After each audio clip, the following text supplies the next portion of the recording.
Hey, what's up, stock compounders? Brad here. So, big news today. I just made my biggest stock investment since May of 2019 when I bought Micron. Okay.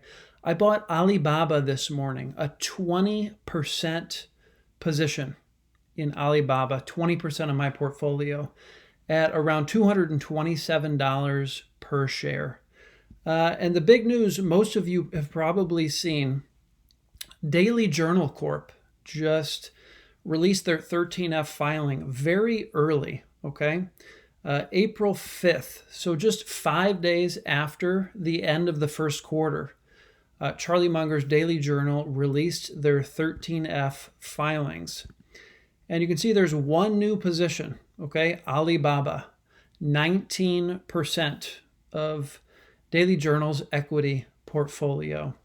And you can see the reported price here is the price right at the end of the first quarter, which is March 31st, 2021, which is essentially the price that I bought at this morning.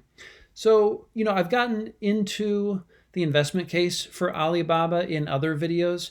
Today, I'm really going to talk about the shameless cloner case for Alibaba, okay? A shameless cloner's dream stock. Things are lining up pretty well.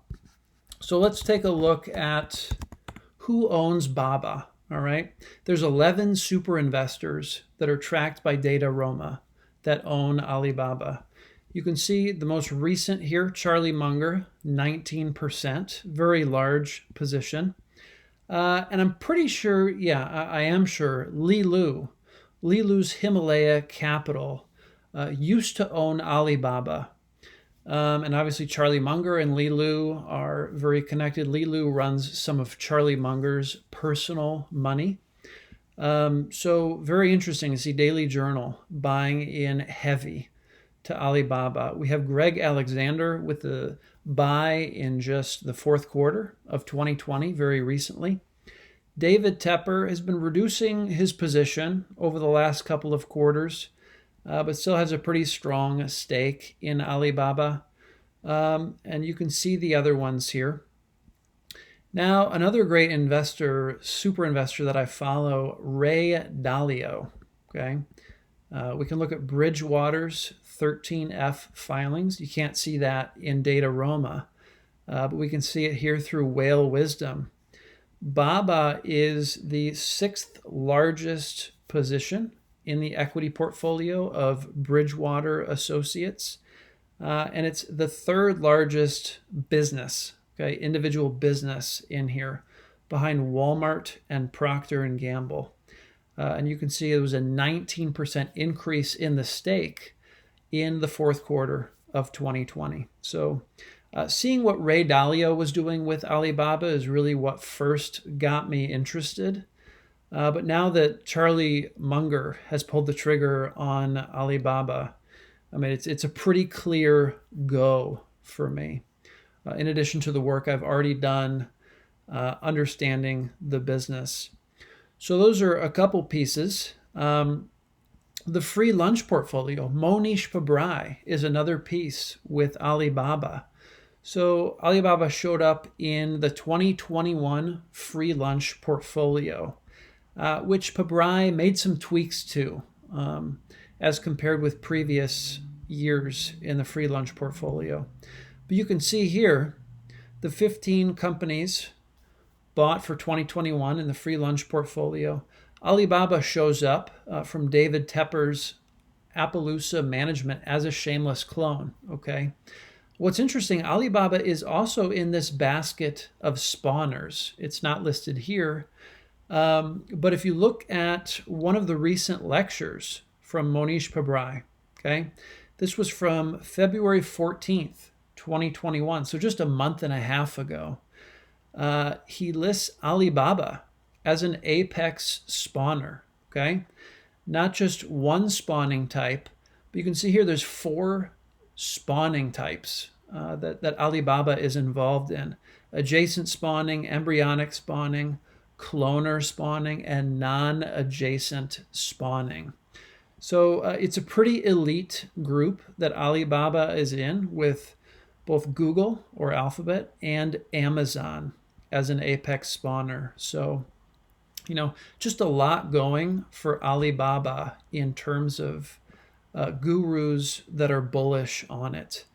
So, that really inspired me to finally pull the trigger. I've had it on my wish list for a while. It did actually get down to my wish list, which some of you let me know. Thank you for that. I think it was maybe in January when that happened. We can actually look at a price chart here.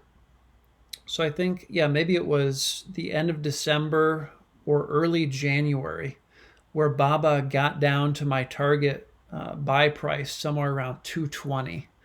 But you can see here, it popped up to 270 and now it's back down. And I bought this morning at 227. Okay. It's funny. I'm so used to, I've been doing some stuff in SPACs over the last couple of months. And after I saw Charlie Munger had bought into Alibaba, I had visions of the price jumping like 25% this morning or something like that.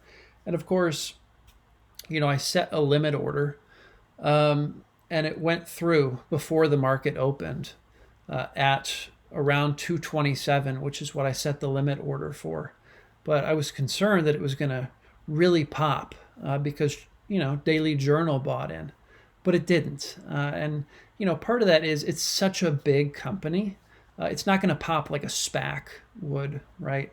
But it also seems, maybe there's not nearly as many people these days interested in what Charlie Munger is doing or interested in cloning him. There's a lot of people who think, he's lost his touch. Buffett and Munger, they're too old.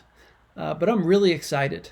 I'm really excited to see that Charlie Munger has bought in to Alibaba. That is a very strong signal for me. And really all I needed to get over the hump of waiting for this. I was really wanting to wait until it got down to around 215. But, at the end of the day, when we're looking at long-term compounders, we're looking at spawners, that purchase price, while it's important, it's probably a mistake to wait for the absolute lowest price, right? So, between 215 and 227, I'm not going to lose any sleep at all paying that little bit more than I wanted to for Alibaba. So I think that's about all I wanted to share, guys. Let me know what you think about this news, about Daily Journal Corporation buying Alibaba. Seems like big news. I mean, Charlie Munger, I think someone was saying it's been since 2013 that Daily Journal has bought anything, okay? So Charlie Munger is very slow to swing. The pitch has to be right in his sweet spot. So, I'm very excited. I wish I'd been following Charlie Munger back when he initially got into Costco. Costco is another one that's been on my wish list.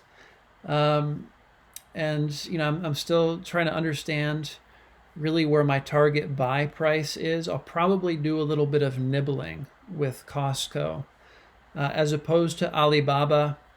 I mean, it feels like it's in the sweet spot at this point. So I'm just going for it, 20% bet.